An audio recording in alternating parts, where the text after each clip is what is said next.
Hey guys, so today I want to talk about tires, and specifically what type of tires should you run on your hardtail or on your single speed.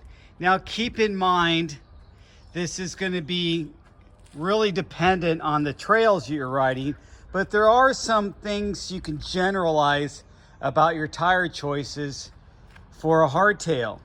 And I want to talk about that today, okay? So let's look at my bikes the way they're set up right now.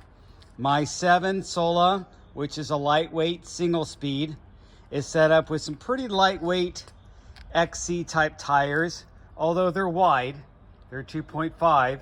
I do have a Cush core, and they're on a pretty light rim, the Chromag Phase 30 rim.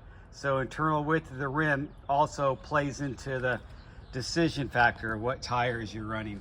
Up front, I have the Taraval Honchos, also a pretty lightweight tire, more on the trail, XC side of trail, I would say, and 35 millimeter internal width, and also it's a little bit wider, and then both of them are set up with Cush core.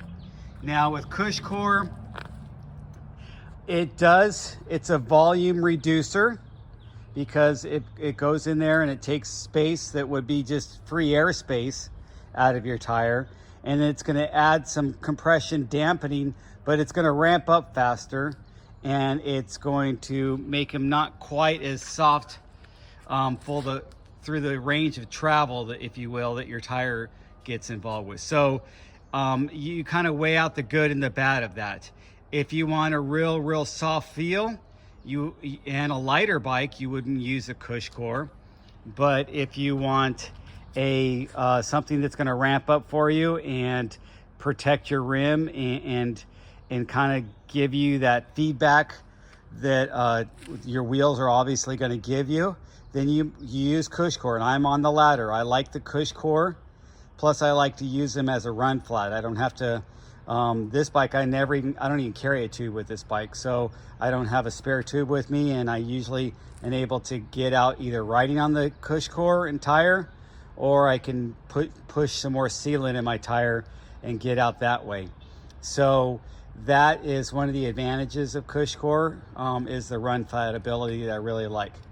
Now this bike, I set it up real aggressively, and probably over aggressively, considering most of my riding. And if you see some of my trails, they are, they're pretty rugged, and they have some, a lot of chunk in them, and they have ruts and stuff like that. But for the most part, I know the trails really well. I don't need such an aggressive tire, but because of the rains and the storms and the deeper ruts and the runoff and everything else that I was dealing with, I thought I would put on my most aggressive tires that I've ever used on my hardtails, and that's the Taraval Kennebec. And I usually only use that as a front, but I'm using it as a rear now, and it's paired up with the Surly Dirt Wizard. And the Dirt Wizard is a real aggressive tire from Surly that I discovered a long time ago, and I've always liked it. So I do kind of tend to lean towards Taraval for most of my tires, but there are some other good ones out there by Maxxis and WTB and a bunch of other brands. You guys could go on down the list. But anyway, those are the tires I'm running on that now. And when you run an aggressive tire on your hardtail, it does take some of the spunk out of your bike, because it's a little bit harder to climb with, harder to pedal.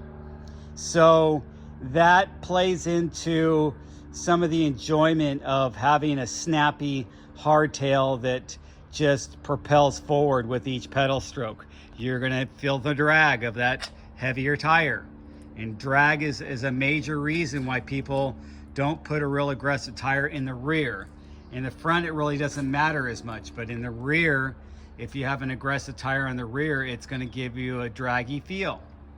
And so then I wanted to show you some of my other choices. Now here's a new A-line, but this is the durable, and I'll be putting that on a wheel set coming up, and I'll show that to you. It's going to be on my next video.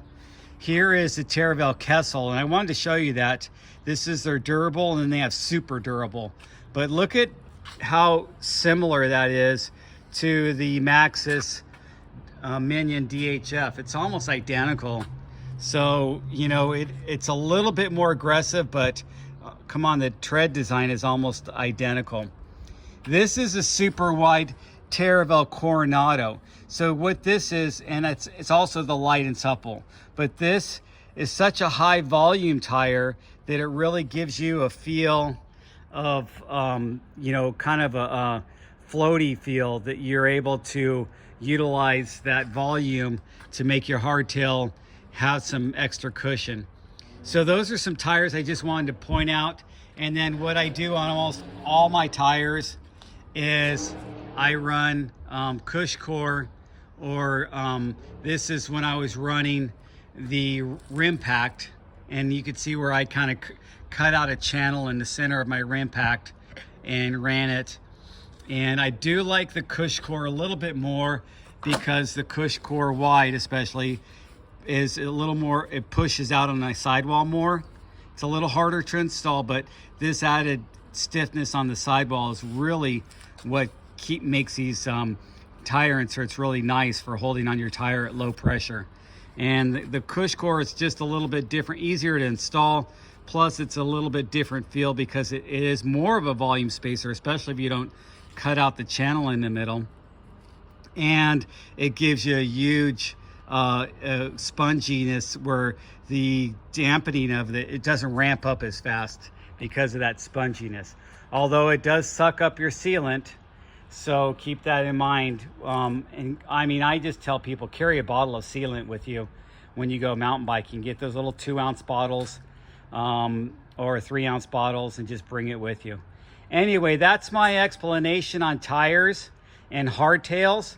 If you have any questions, maybe you're building up a new hardtail, or you've been playing around with tire choices and thinking about it, ask me what my opinion is on tires, whether they're 29 or 275 plus. I have plenty of both.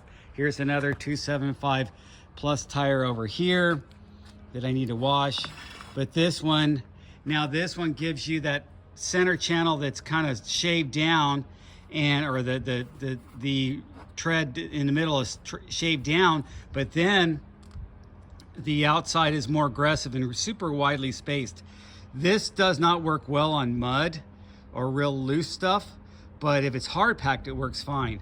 And what that does when it's like this, when you compress your tire and you're pushing into the corners or landing on a jump or something like that, the tire compresses, and then these sidewalls, as you can see, look at the side knobbies, they'll catch and they'll dig in. So it's an interesting feel, and it makes it fast rolling on the climb and aggressive on the descent. So it is kind of a good tire choice for somebody who wants something that's going to be more aggressive on the descent, but it's not going to kill them and wear them out on the climbs.